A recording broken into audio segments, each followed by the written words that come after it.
Welcome back, everyone, to the North American Challengers League. Game number 1, completely done now, and what an interesting game that was. We got so many comfort picks coming through, the Karthus, Rovex getting his Pike, as well as some interesting builds coming through. Mazel, I want to point to you. Dopamine Rush on the Heartsteel?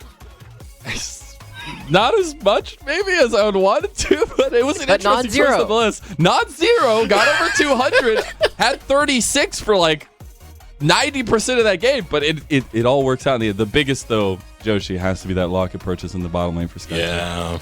Yeah. I always like to say that for all the fun you're not having is all the fun that I am having, right? And Locket is definitely one of those picks where it's like, haha, you don't get to do anything, sucks to suck. And so suddenly we get to see that SkyTech really coming in really clutch with a couple of really nice arrows, and that Locket purchase really helping out and shutting down basically Team Liquid first only win condition.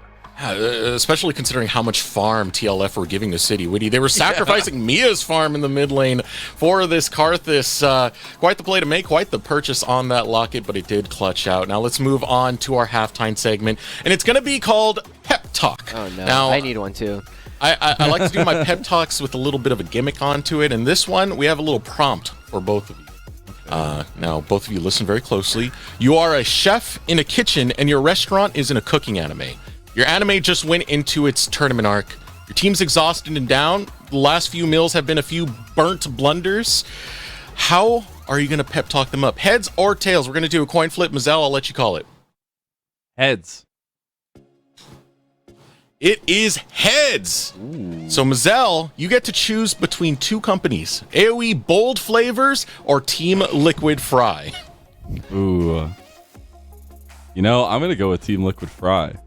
Okay.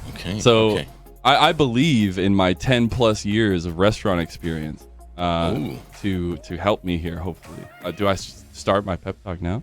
Yeah, well, let me get my stopwatch out. Okay. And at the end of this, if you want a bonus point, if you really want to if you really want to sucker me in, give me a signature dish that you guys make. Okay, the moment you start talking, we'll start off. All right, y'all. Team, we're having some problems. First dish did not look good. It got a little bit burnt, got a little bit crispy. The thing is, though, we don't change from the plan. You stick to the plan, you stick to the motions, you stick to the recipe. All right, so we need to regame, refocus. We get Surdy, a nice little side dish in the side lane. He needs to be set up beautiful. It needs to be wonderfully presented. You gotta get City Witty that Requiem for a Dream, beautiful signature dish that he has. It is wonders. It'll take you to another atmosphere. It is incredible. And if they can find this special sauce in the bottom lane, they just have to add a little garnish on top. They just got to find a little bit of stability. Maybe it's not the Pike, not the invisibility. You go with a little bit something more stable, something a little bit more robust. Maybe you have a cream sauce, maybe you have a tomato sauce, something like that. Add that to the recipe, and then we'll finally have our wonderful signature dish for TLF. TL what? Food? Team Liquid Fry. Fry. All right. A little time left on the clock. Give me the signature dish. What is it? It's the Requiem for a Dream. It'll take the Requiem for a Dream. Yeah. All right. What? He didn't even say what it was. What kind of food is a Requiem? It's a piece of salmon that's like got the blackened edge on the side with the skin. It's got a little bit of potato mash on the side here as well. Some cream cheese on top with some chives. Give a little bit of that green that Karthus has in there. And then you get whatever special sauce that Bottlene's cooking up thrown in there as well. Okay. Right, so I just want to clarify for my prompt is AOE Bold Flavors. Did we also just lose our game? Did we also just lose our Shokugeki? You didn't lose your game, perhaps. You're just low in the rankings right now. You're low in the rankings. Low in the rankings. Okay. Ready when you are. All right. Look, guys. I'm going to be straight with you. We have not been having the best opportunity to actually cook out all of our favorite dishes recently, but I got to let you in on a little bit of a secret. Your opponents can't cook. Even with what we just served up, you guys still were able to win that judging session. So, here's what we're going to do. The big thing that we're going to have to do is we're going to have to make sure that Darkwings, you did a good job. Keep on slicing up everything as that sous chef. You are doing everything you already need to. On the bottom lane, though, I want to see even more, right? This is a team tournament. It's not just you cooking all of your own things. SkyTech, you had a lot of fun moving off on the rest of the map, but you two are going to need to team up, right? One of you is going to throw it in the fryer. One of you's got to actually get all the breading on at the same time. We're going to take this and we're going to showcase that we have the best sushi in the entire league. Why do they call us bold flavors? It's because we're going to take that Requiem for the Dream that I had, and we're going to do it raw. It is not going to have anything. We're not going to use any kind of protection. This is going to be all about smashing through. That's what we do on the sushi, right? We're going to do the exact same thing. Time, Josh. What's your signature dish name? Oh. Yeah, you messed up. I got mine. Look at that. It's over. I win. I'm sorry, we might have a technicality right here, Josh. I think I'm going to have to give this to Team Liquid Fry.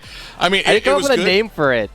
He gave me flavors in every lane, Josh. Why couldn't you hit me with that? You win off of the win. It felt like you were just jumping off of that to kind of catapult you, but kind of went a little bit too far and just slammed you. It's just restaurant experience diff. That's all I'm going to say. That's what I'm saying. I mean, sushi without the seaweed, it's a good dish. Ooh. You almost won me over, though. Have you not had sashimi? If you did get the signature name, you probably would have I couldn't think of it. I was trying to think of it the entire time, and nothing came to me. So. Gotta do something with gold, area of effect. I don't know, area of sauce. I don't know. See, yeah, I'm coming up with days of info and wonderful ideas. Yeah, don't second guess. Well, that's our halftime segment. Let us know in Twitch chat who you think won. I'm personally rooting for Mazel right here. But let's get back on. I know where the good dishes lie. Let's get on to the topic of the game right now, and that was AOE Gold versus Team Liquid first. That first game, it was interesting, little back and forth, an interesting game plan to see out of Team Liquid first.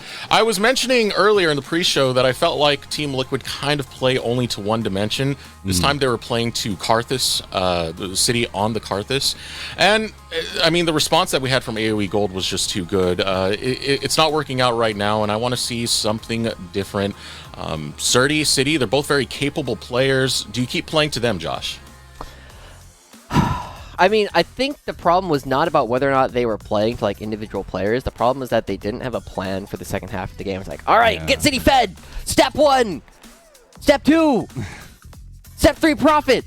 Right? And you didn't necessarily like find that step 2 is like, just because you've collected the underpants already doesn't mean that you know what to do with them afterwards. And so that's the big thing I kind of want to see is you look like you haven't seen a South Park episode, Lennon, but I have a lot of them. But the big thing, right, is you need to actually be able to convert that later on in the game, right? You need to have a plan. You need to have this strong shot caller. And it's not obvious to me who that is on this roster in order to help them make plans. They've just kind of all shown up. For me, and I know we've seen Mia tweet about it, not as fun playing the likes of the Ashe, but I feel like Ashe, I know, was a first pick for the side of AOE Gold, but getting priority on that pick for Mia, not just having her in the side lane and kind of left down there for a very aggressive bot lane of AOE Gold, but having some of the late game beneficial aspects that, SkyTech brought to the table there, where you are playing away from bot lane for TLF and got to find a way to integrate Mia that way. I mean, Mia's champion pool, the champions played the most. There's only 2 of them that really pop out. It's going to be Varus and Ashe. So it did feel like AOE were doing their homework in first picking that Ashe to try and deny that away. Varus still a good champion to get some level of zone control and team fight potential. We'll see if Mia is able to rise to the occasion and try and take this back for Team Liquid first, because right now the ball is in AOE's court and they are slam dunking, baby. Well, Champ Select is going to be ready right now, so I will see you guys on the other side once again. Have fun with game number 2.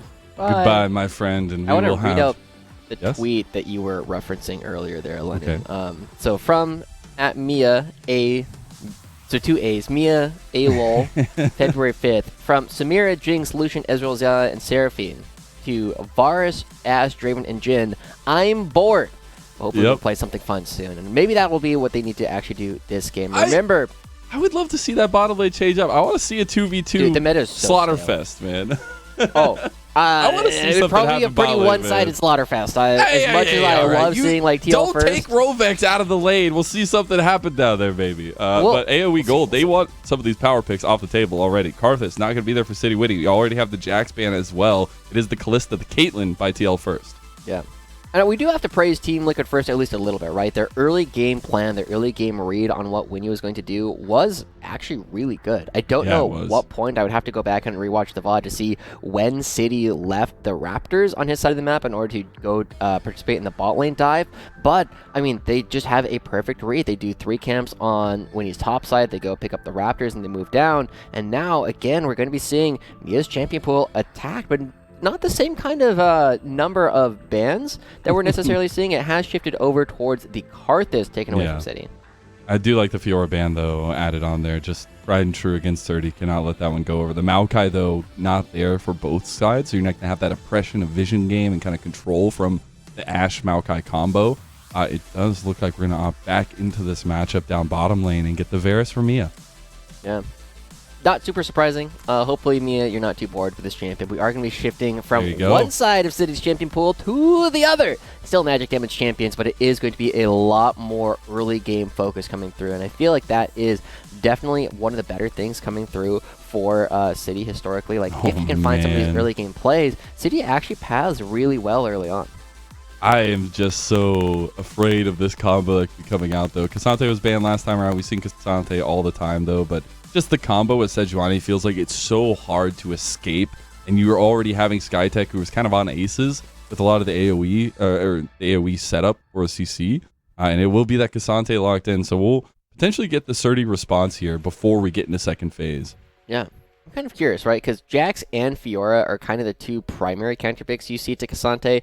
Every now and then, I see a Gnar. I'm pretty unconvinced. I actually like the Gnar. I'm not convinced, right? It's just so hard to survive like some of the early play that comes through from Sejuani and Cassante, just because they mess you up. They mess you up real hard if they choose to come together. But we are going to be seeing a little bit more likely of this skirmishing that you're asking for in the bottom lane.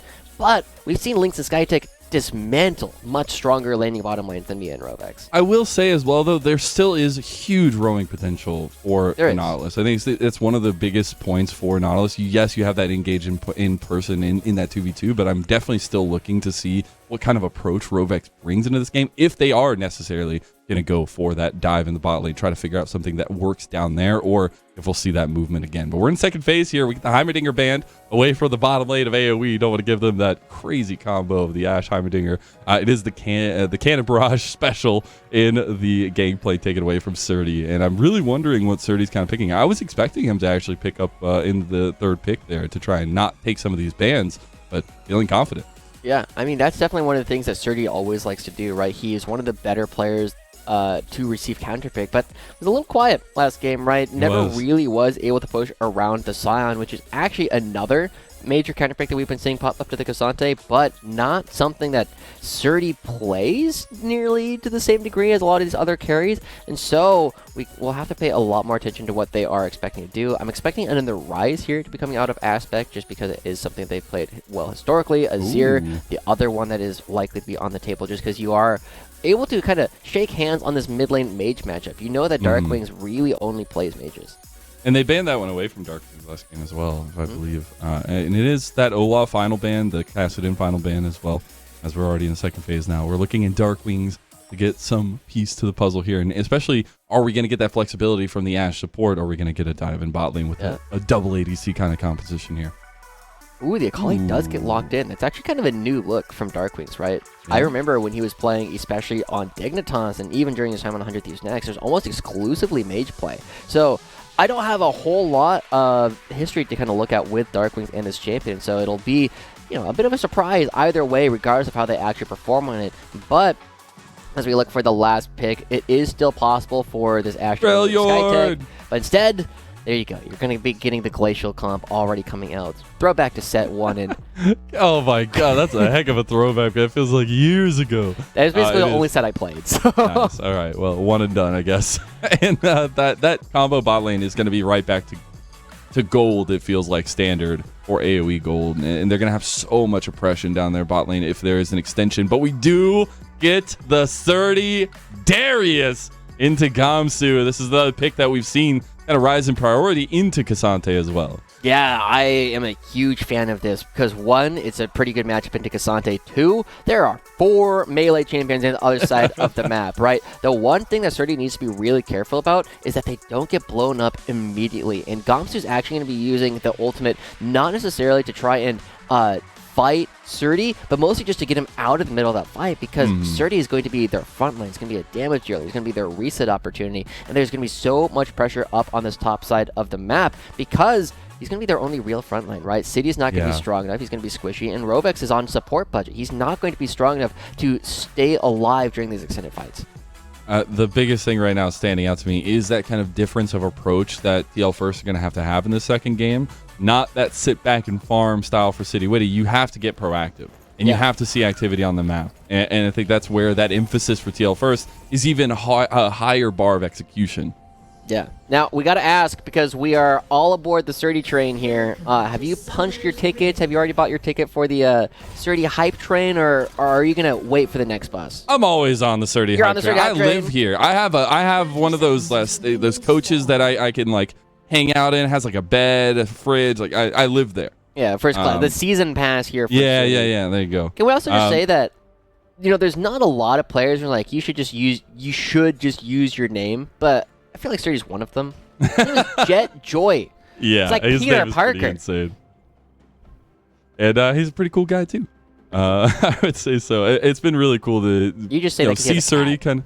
Well, yes, I mean that is true. But it's been really cool to see Surdy. We got to talk to him a lot last year on Proving Grounds desks, right? And obviously there's a little bit of caveat to that factor of him not making it to the Proving Grounds side of playing. But it's been really cool to pick apart his kind of brain and the way that he approaches games. And obviously some of the troubles in the offseason and finding a home here on TL First. Ooh, wings.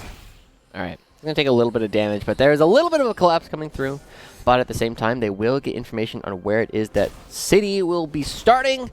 Maybe starting on the opposite Raptors. side starts. It'll be an interesting one, especially because we'll see, obviously, both focusing down bot lane, I feel like, as Witty wants to connect with Lynx and Skytech on that. Actually. Top lane. City, Surdy, and Gamsu on opposite sides. A little bit of trading, but this definitely benefits Surdy here. The early stacking of the bleeds. And yeah, Gamsu's going to take a ton of damage. Yeah. Committing the Ghost in order to just push Gamsu out, right? That is so much damage that they've already done. And Surdy is one of these players, right? I think one of the premier amateur players or academy players historically was Niles, who would do crazy stuff like this in order to take massive control of the lane right off the bat. And now Gamsu gets level 2 first, but is only minion ahead. I mean, both junglers are waiting in the wings coming up this way as a Ghost pop from Gamsu, but flash from Surdy trying to get the damage down. That's a tower shot tanked on the back end. City wants to come in. Oh my god, he's going for it. The Mad Lad. Can the Spider Queen do it? He dodges out of the cocoon. City, no! City, no! City, no! Oh, it's catastrophe! Oh. I don't really know what to say. Oh man. It was, best laid plans of mice and men. Make sure you use that hashtag at ACL if you want to get out of the conversation on Twitter. Yeah, but it is. There's a lot to say there, for sure. Yeah. Whew, boy.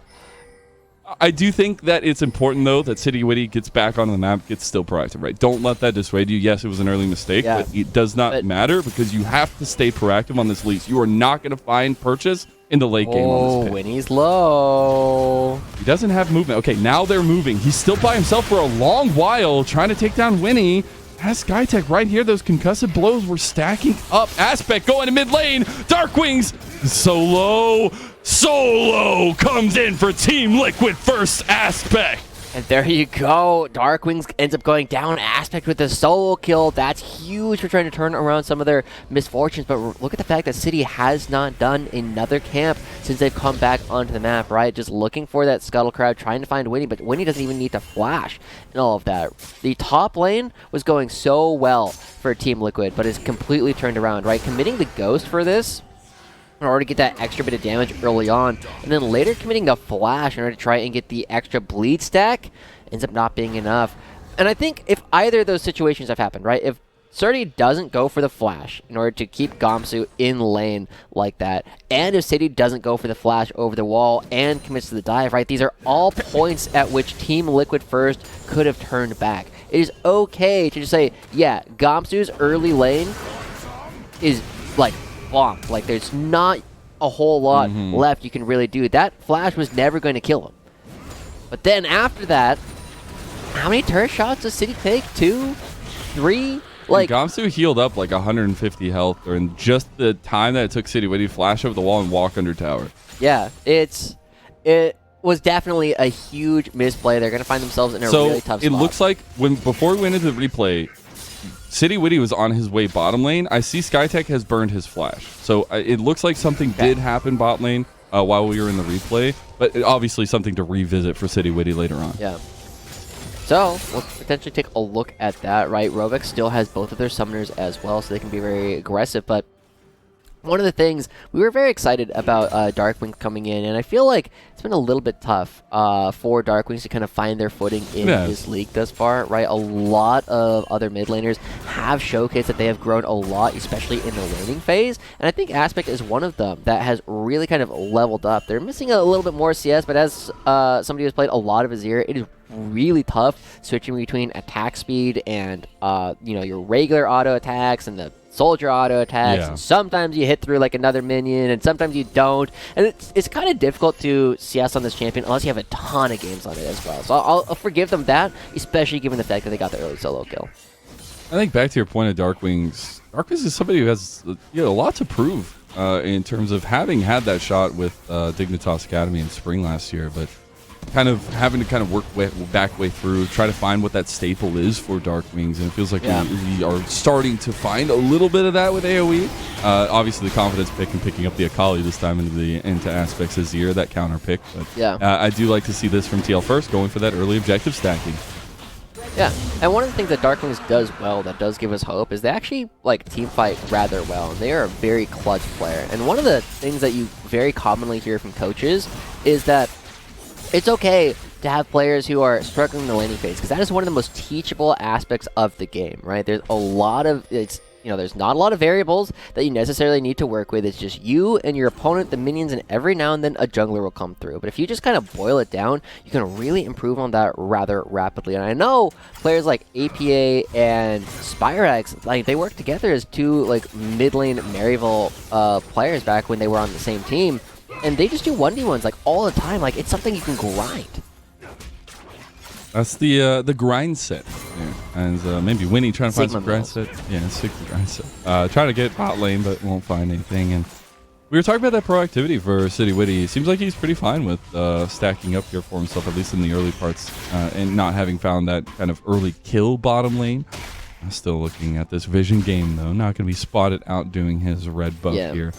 Fine, I think, is a very generous way of putting it. Resigned to, I think, is a much more. Is that better? Is that the wording choice you want? It's not as nice, but it is a little bit more accurate, right? When you're Elise and you're sitting there farming, you're like, wham. Oh no, that's a big summoner spell burned by Mia there. But we'll see if they can actually kind of capitalize on that. They will have a window where the arrow is up and the cleanse is not. And now Winnie has hit level 6 on the other side of the map. Team Liquid, they should still be relatively strong, right? Darkwings has been pushed underneath the turret, and Team Liquid First going to be the ones who actually pull the Herald. But remember, Winnie has access to ultimate. City is still only level 5. Yeah, that's really rough here. I mean, you have such a big level difference here for City Witty. Gonna be a little fish in a big pond here as they're going in on to Darkwings. He goes in with the perfect execution. Big engage from AOE. And for his divide does work, though. Darkwings getting so low, but not going down. There you go. Gamsu gets one. We'll see City Witty chased down by AOE. And it's a 2-for-1. That's what I was worried about, right? Winnie and Gamsu moving together as a squad, finding more kills over for Gamsu. He's playing this fight so well, and it's just so strong at this point, right? The 2 kills coming through just means that it is so difficult for Team Liquid to try and do anything, but they're still going to try and contest. squad goals on Valentine's Eve, right? We'll see as AOE want to try to get this Rift Herald eye, but double knock up here. They're just going to have to fight this one out. Gamsu gets taken out. Let's see if Winnie can make it to the eye here. He does. Gets dragged back, though. Mia, though, has been left to her own devices in bottom lane, and that AOE gold bot lane will not let that go. That's kind of what we were expecting in game 1, too, right? Rovex moving out of the map. They do get a kill onto Gamsu as well, but now on the bottom side, Mia left on their own against one of the strongest laning duos that we have in the league. Now they get the kill. Now they're going to be getting these plates, and they don't even deny the Herald pickup coming out from AOE. This feels like, even though AOE only have a very small lead, compositionally they are very far ahead, right? Gamsu is strong, Wings is strong. They're going to be getting more and more gold going over to both of these side lanes. And as we take another look at this one, Lennon, remember that City only level 5 aspect doesn't have a completed item just quite yet. They just don't do a whole lot of damage, right? If they don't get this early stun onto Darkwings and basically kill him almost instantly, they don't have a whole lot left to do after that. Dude, so he once survived Gamsu gets for in, so long. yeah, once Gamsu gets in, there's no way for Team Liquid to actually DPS either of them down. So Rovex has to come up, and you saw that Lynx and Skytech were already halfway there. I love that TLF were willing to kind of come into this fight, though, kind of try to scrape a little bit of something back. Again, we needed to see that activity from City Witty. We got to see a little bit of that fighting here, but the fact that you do get Aspect to shut down is something to hold on to, and now it's really eyes on AOE to use this Rift Herald. Yeah. I'm actually curious, because I'm looking at like the ult usage on the bottom side, right, where you just have like the champion portraits. Neither the arrow nor the glacial fissure were used from Lynx and Skytech. So I wonder how that actually caught up to Mia. But either way, setting up for another dragon. AOE, very strong potentially going into this, but still looking for completions. And something that we have to note, that Aspect, they worked on a completed item for the Herald fight, but they're on a completed Leandri's already. Yeah. That's that shutdown money. Does he get a little bit of extra? Or I think it was like 450 gold from that shutdown. And now we do. Oh, cleanse immediately used by Mia. Glacial Fissure still connects, though. They have a lot of damage. The concussive blows. They're going to commit. No! Depth charge saves the day from Rovex. Winnie's on the side, though. Tries to get it. Look at Rovex. He's doing everything he can. But unlike Spider-Man, he can't pull the train together to save Mia. It does get one back, though. Yeah, not able to use the window where cleanse is down. Mia has the cleanse back up, and now this should be the go button for Team Liquid first. They have more HP. They still have their jungler. This is going to be another dragon going over to Team Liquid first now. And AOE, I mean, I love the fact that they're trying things. They're trying to push Mia out of this lane, but the lead hasn't grown in the same way. The one way that we kind of have to look at, though, is, oh, Gamsu. Gamsu went unkilled last game, trying to find some solos on a Surdy. No! Gamsu! He's inevitable! Yeah, Surdy chooses to go back into the fight, pops the ghost in order to try and take it down, but Gamsu gets him underneath the turret. And remember, this is supposed to be the counter matchup with how disastrous the early dive went for City. Gamsu, now with 3 kills to themselves, I mean, we got a strong contender going up against Aspect. I thought Gamsu was going to be relegated to ulting Surdy out of these fights so the rest of his team could win. Now he's actually a credible threat to both Aspect and Mia. I mean, honestly, it's quite incredible. We will see we've revisiting bot lane, though, and honestly, at this point, Rovex and Mia are just sitting there scratching their heads of what can we do when all this oppression is put our way 2 games in a row. Yeah, I mean, they haven't had any ganks. Winnie's ultimate is coming up in just a moment, so Mia will be forced to back away. Honestly, so, like, I love the AOE Gold story just because of some of these comeback stories we have on this roster. Obviously, we highlighted Darkwings. Gamsu has been a mainstay and competitive, but Winnie, maybe in some trouble, gets out of that one, has the rest of the team coming here. But also Skytech's and Lynx. Skytech especially having a little moment in the spotlight there, but really coming into his own as this engage heavy support, whether that be on the likes of the Ashe, the Heimerdinger, things like that, but as well as these tankier supports that he's well known for. He even got to play his Rel earlier this year. He did. And it was definitely a lot of fun to watch, right? Not a champion we've been seeing a whole lot, but it definitely is a situation where AOE, even though they're not one of the strongest teams in the league, have rapidly become one of my favorites because they're so much fun to watch, especially like in the mid and late game with how definitive they oftentimes go for a lot of these plays, whereas a lot of other teams, right, we've been seeing this with, you know, some of the stronger teams, and we're seeing it a little bit with Team Liquid first. they've been kind of struggling to make plans, whereas AOE, that's not their problem at all. They always have a plan. Yeah, those plans unfold. TLF trying to put a little bit of presence bottom lane here. As I do want to check in on some of those item completions. Obviously, we've got the Shield Bow, the Hextech Proto Belt as well for AOE. Frostfire Gauntlet for Gamsu. Everything's starting to look real good in this first item spikes for AOE. I do want to point out, though, that you do still have some of that scaling going in the way of TLF. I don't think it's necessarily maybe as strong or stronger, but I definitely like that they're putting emphasis in the early objectives, in the dragons, and trying to scrape back a little bit of this gold, knowing that they're already so far down. I mean, the big problem that Team Liquid first are going to have is that their front line is weak. Right, they have a back line, they have Aspect that is very strong. As one of the younger players coming through, you know, it's a lot of pressure to put on a single player. Surdy looking for an all-in, but Winnie's coming. Wants revenge. He's got Ghost popped by Gamsu. Winnie just showing his face, making sure Surdy doesn't continue that aggression. Yeah, that's Ghost popped from Gamsu, just making sure that they can actually get away. Arrow was just trying to use on Mia there in the mid lane. Yeah, Team Liquid first. They're spending so many people up here in the top side of the map, but look at the number of minions that are going to be fed to the turret god here, shortly in the bottom side. Where you have to see some capitalization from TLF on this presence in mid lane. They're bringing Surdy down here as well. Maybe just try to contest over this Rift Herald here. A little bit of sputtering of the engine as TLF. Whoa. Okay. Interesting predicaments here, Joshi. Yeah. I mean, as long as AOE love this. Yeah. As long as AOE do nothing, that's going to be, again, that's going to be like at least a wave and a half that is going to be missed. Oh, they try to go for it, but they're popped. They knew they were there. City Winnie. He repels away, survives for a little bit, flashes out, but Darkweeds chases him down. You get the re-engage on a TLF. Woo! Mia with the kill on the Lynx. Says you don't have your help this time. As TLF actually fight back a scrappy fight, and it's a 1-for-1. Yeah. I mean, Mia standing and delivering there up against Lynx, ends up getting them the kill, gets them a small shot down, really kind of accelerates Mia back into the game. And it ultimately is a little bit of a draw. Mia even gets to go over and pick up at least half of all the minions that were getting lost to the turret. So Team Liquid first, they take a bad situation, they're able to fight their way to an even one, and now, Lennon, we're probably going to get another opportunity for these teams to fight around the upcoming dragon. And almost all their ultimates are going to be back up. It's just going to be a full-on fight where suddenly there's just no cleanse and there's no heal. And that's basically the only difference we're going to see.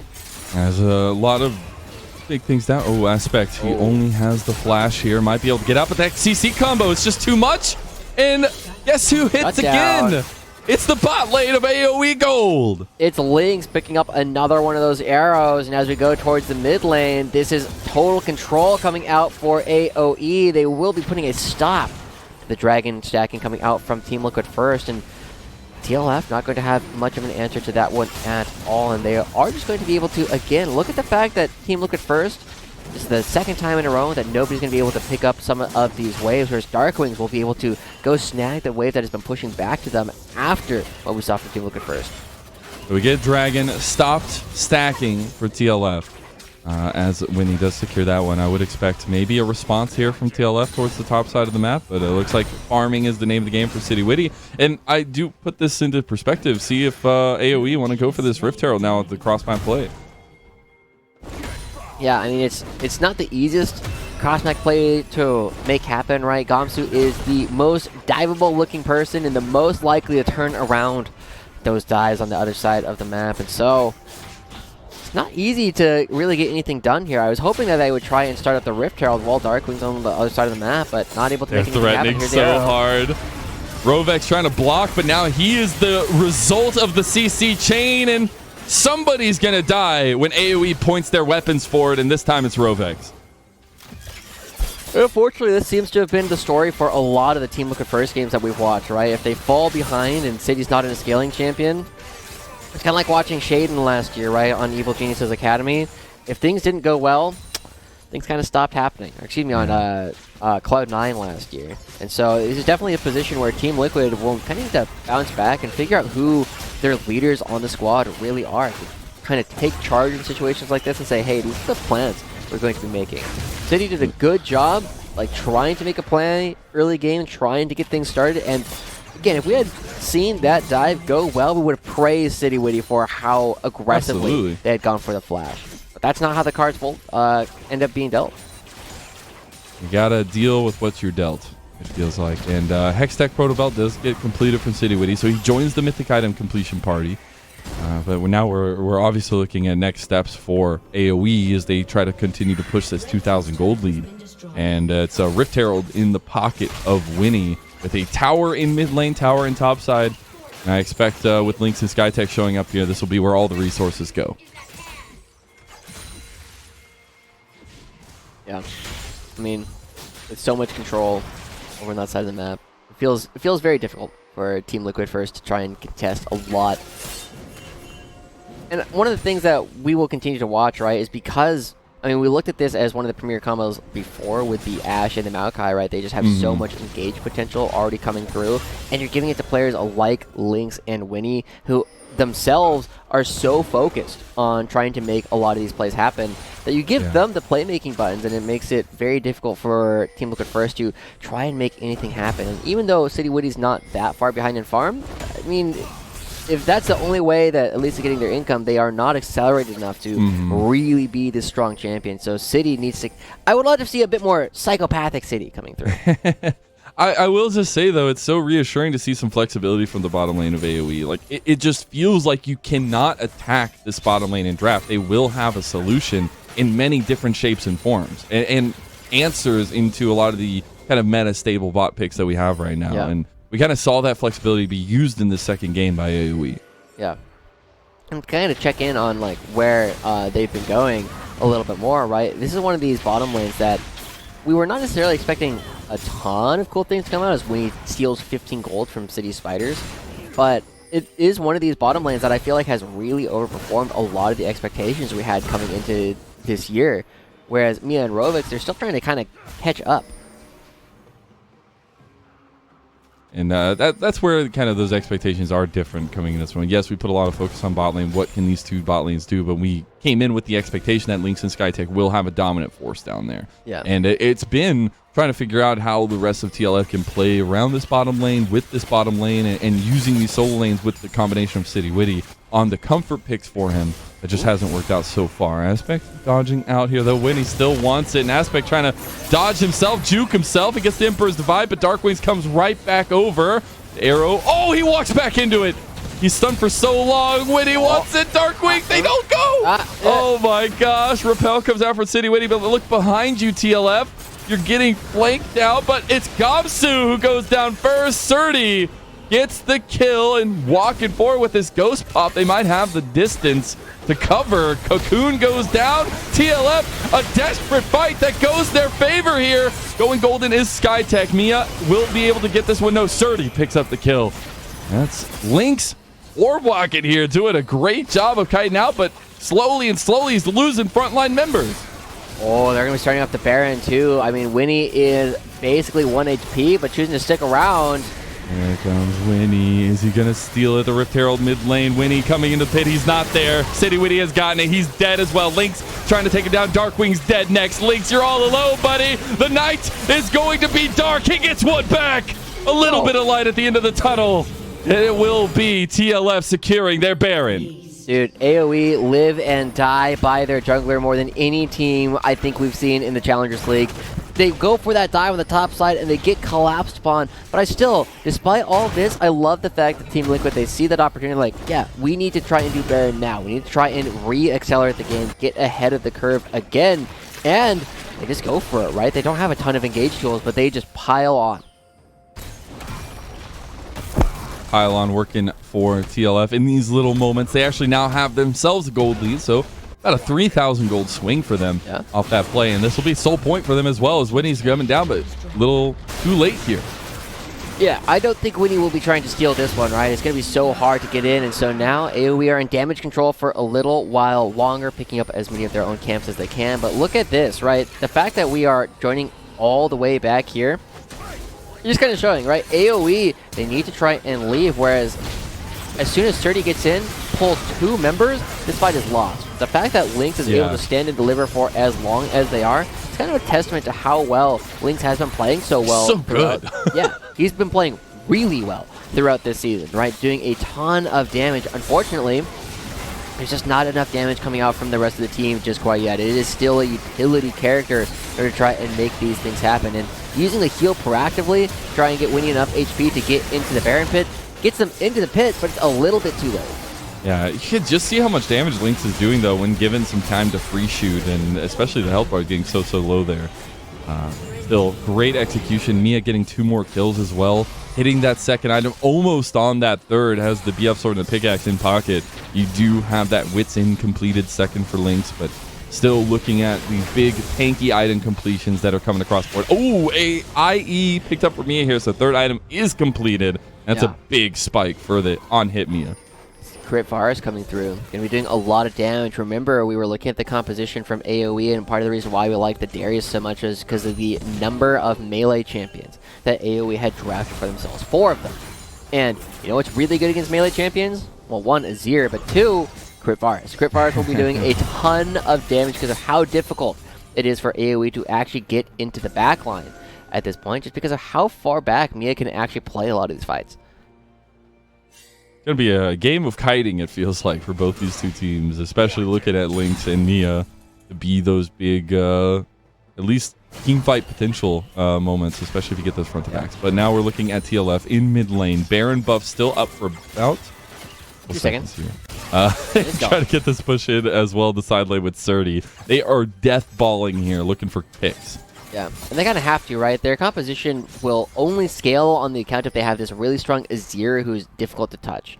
And so, AOE, they're kind of turning around, right? Remember how we were praising them so much for their productivity earlier on in the game? Yeah. It's kind of fallen off a little bit as City.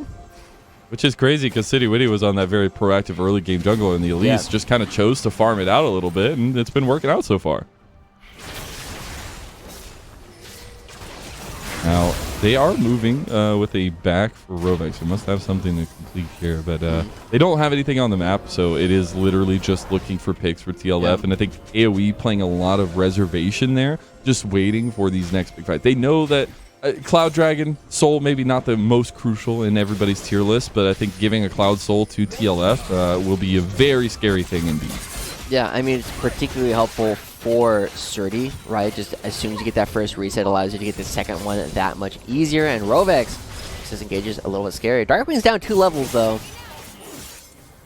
Aspect's been doing a wonderful job farming these side lanes as well. And Azir is no slouch in this late game. And we've seen him able to put out decent damage, almost on that 3 items as well. I'm actually curious how much Darkwings has played Akali. It's not a character that I really associate with this player. Played it once. They stole his Azir. Come on. Yeah, but he played it once against Taco Gaming last year. Played it once again against Taco Gaming. Played it once against Maryville. Has had a couple of good games in the past, but again, it's definitely not a Darkwing style of champion, right? Has been playing so many mages, and it definitely feels as though Aspect has kind of settled into their wheelhouse. Like, yeah, mages are good right now. We're going to continue playing them quite a bit, whereas AOE, they kind of slowed down quite a bit. They have 2 non-committal engage tools that they can kind of just throw out. This is why you pick these champions, because both their ultimates are on like 40, 50-second cooldowns at this point of the game. You just kind of throw them out and just like, hey, you know, if I hit, great. Then we can look at the fight and reevaluate. If I don't, fine. I'll try again in 30 seconds. We'll try again soon. It is Blade of the Ruined King completed 3rd item for Link, so still walking into a very sustained damage style Ashe is going to be very difficult for TLF. We saw it work out to some extent without any teammates for Lynx last time around. But we got Dragon in under 30 seconds, Joshi, and this is TLF's moment to shine. Yeah, it's not AoE's last stand, but it is one of the more obvious places to kind of take a stand. And I love the fact that Surdy is using this Fog of War in order to try and find somebody potentially over the wall, but they do get spotted. Look at where Darkwings is going, right? Looking to find a bit of a longer flank to try and set up to be a bit more aggressive and find their way into the backline. It is a great way to interrupt the fact that Surdy is still the primary front line coming off for the Team Liquid first. And we've been seeing this a decent amount the last couple of days. It's just those preemptive setups. Sit in a bush for a minute and wait for them to go to the objective you know they're coming for. And how It is that flank here, but Winnie is in the pit. Who's going to get the dragon? Is it going to be secured? No, it's resetting. The fight's continuing. Dragon secured by Winnie. And you got a front to back that Lynx is looking to fight Mia, trying to cat away. Flats is coming out for TLF. They ain't got this, no way! As it's decimation and AOE. A triple kill for, again, the inevitability that is Gamsu. Oh my gosh, almost gets a quadra kill as well. AoE, the decisiveness again, paying off huge for this team. The way that Darkwings comes in from the flank and immediately interrupts. Just win the game? Yeah, first we're instantly going into panic mode, and that's enough. They get the dragon, they can potentially end immediately. They are pushing into the Nexus. One fell swoop here from AoE. That decisiveness all coming to a head. They got to be careful, though, as they're going back in. Last Nexus tower will fall on AoE. They've done a 2-0 stop over TL first. Yeah, it was definitely, I mean, not necessarily the most obviously expected thing coming through, but AoE doing a fantastic job once again as your lights god. I've been Nocturne ulted. It gets very hot in my room, so I have to turn off the lights. How much does that really help? Like half a degree, maybe? A million times. Like, actually, world of difference. But a great showing from AoE Gold there, because I think the biggest things we wanted to see from this team was bot lane. We needed to see what they can do. We've seen them do so well in 2v2s time and time again. And it was Winnie facilitating that. Winnie in game number one spent so much time in bottom lane. And then them finding their own leads in second game, I think was so incredible from AoE Gold. Yeah, the way that Lynx and Skytech have been playing so far throughout the season has been really impressive. And they find themselves 2 more wins today, trying to climb up and continue to prove that they are a provisional team that is not going to be relegated, that will hopefully not have to play in the promotions towards the end of the year. Well, we're going to be bidding adieu to this series, though. We will be hearing from AoE Gold on the other side of this break, though, so we'll be right back. Welcome back to the LCS Challengers League. I am joined by the victorious mid laner for AoE Gold, Darkwings, coming through. So, Darkwings, it's good to have you here. It's been a while since we last talked. We got to talk a little bit about that last game, because the Akali is not a character I've seen you play all that much, but you got a pretty nutty flank towards the end where you actually come in and you break up all the lines. Tell me a little bit more about how you guys were communicating before that fight.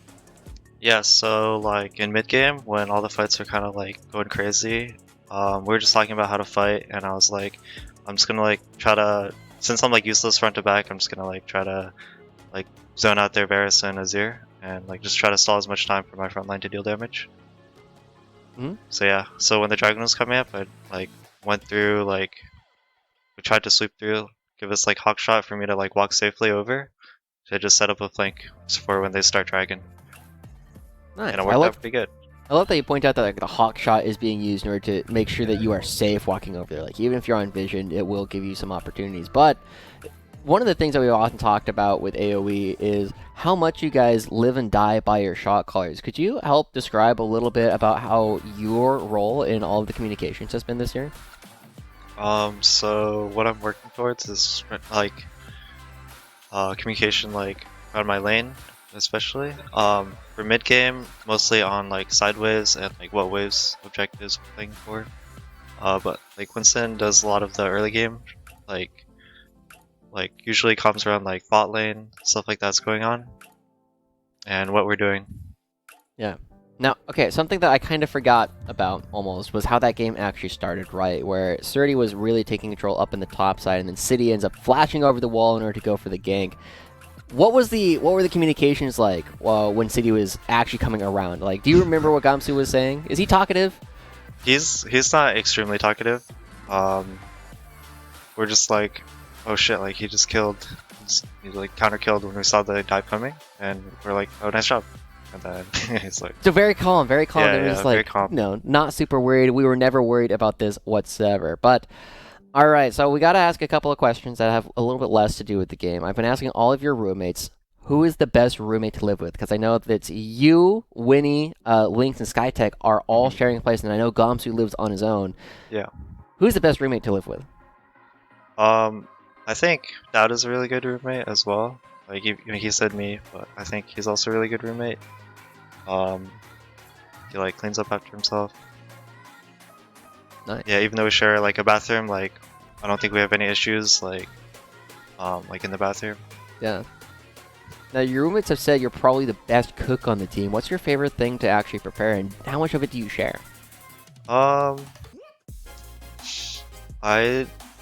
been trying to cook more, but like sometimes we just stay so long in the office, like I just don't have time to cook.